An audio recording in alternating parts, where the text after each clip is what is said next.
I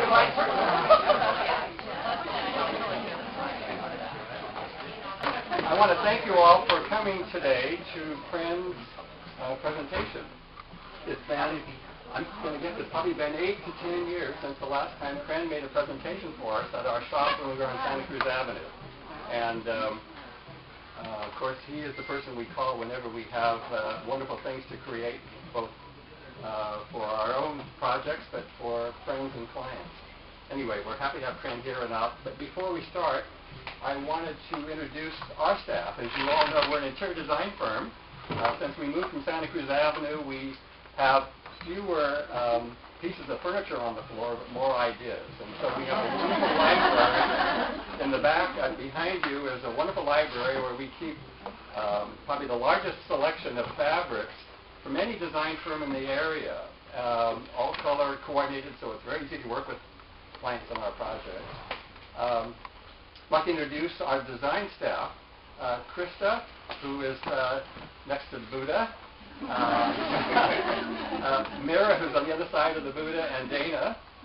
And also, I'd like to introduce our office manager, Jenny Davis, who's over to your far left. It was through their great help that we've been able to make this transition from a shop on Santa Cruz Avenue to our design studio here.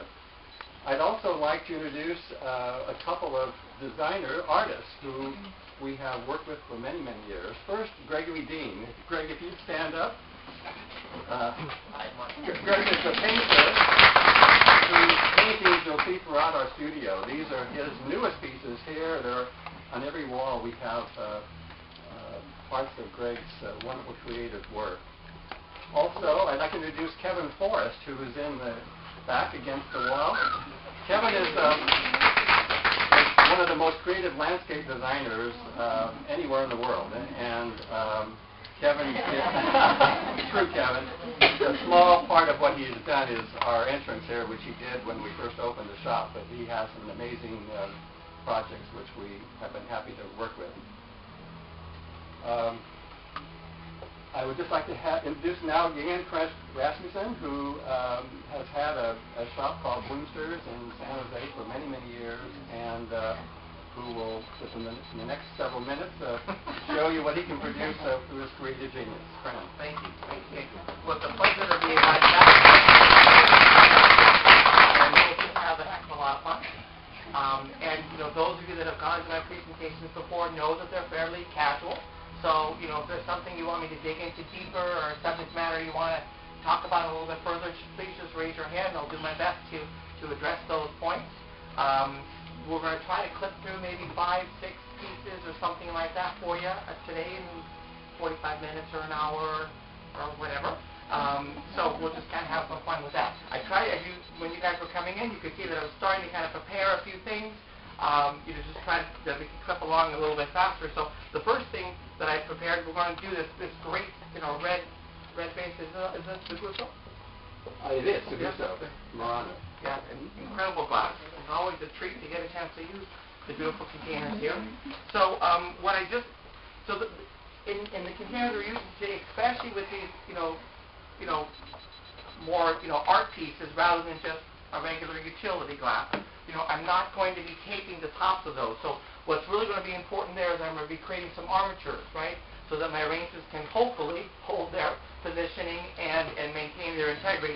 So that's the reason why I kind of started with this. So this is just a great small little reed material. It actually comes in from the Netherlands.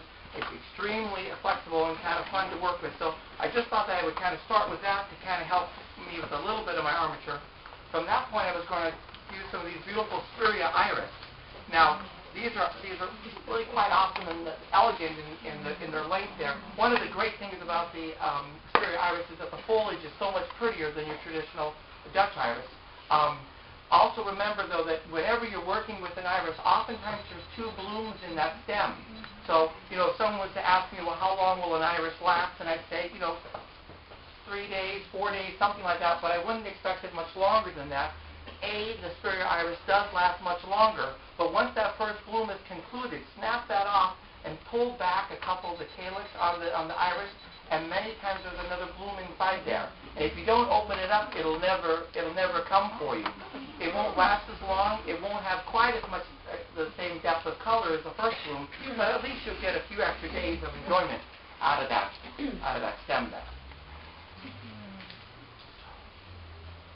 So let's add a little bit more depth to this. Come on. And then I would just have a little bit of fun with a couple stems of the variegated flax. A great way to repeat the linear line of the iris itself. See if maybe that's not going to hold some.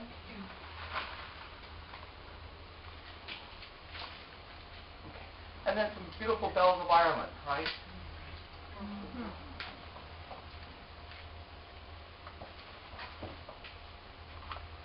I love the freshness of that green.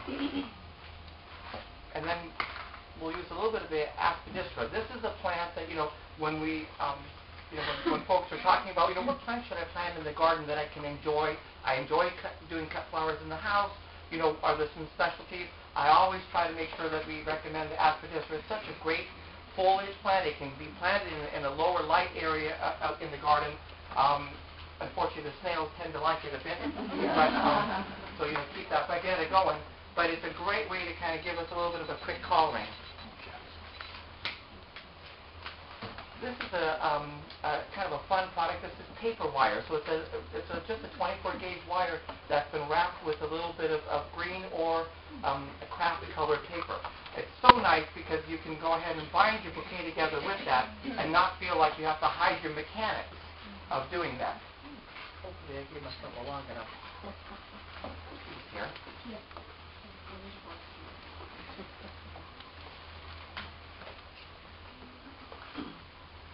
Okay. So let's see if we can get this cut down now.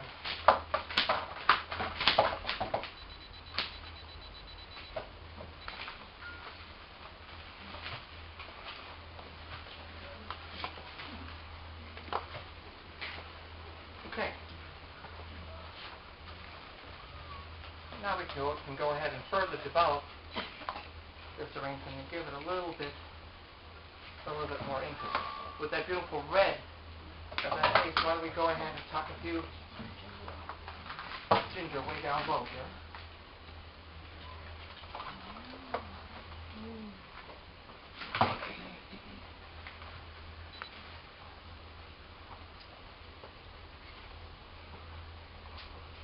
Excuse me for a second, there's a little bit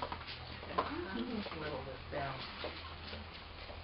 You'll notice that when in all the pieces we're doing today, we're not starting with just foliating the base. We're not just simply filling it up. Everything we're using is for a reason.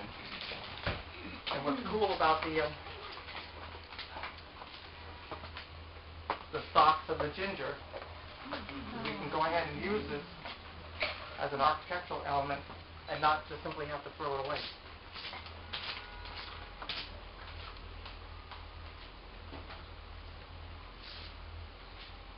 And I have a brand new knife today, and probably wasn't the smartest move.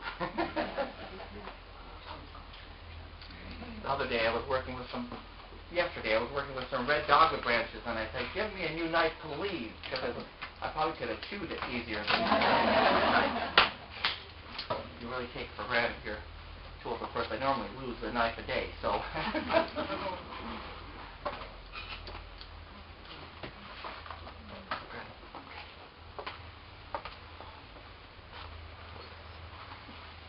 Then we trimmed a couple branches of the red Japanese maple, and I feel like these were probably mature enough that we could go ahead and enjoy it. It's a little risky, I'll agree. I'll admit that right now. Because that new foliage, right, the new spring foliage oftentimes is so young that it'll go sleepy on you. Now, one of the things that could have been done is I could have taken a tub of water and then I could have taken a couple trays of ice cubes, dropped that into that bucket, and then I simply submerged my foliage right into that tub of ice water, and I left it there for 20 minutes, something like that, and taken that out. and then use it, and I would have been far surer that it'll go ahead and draw water and will harden. So, like the beautiful variegated pittosporum.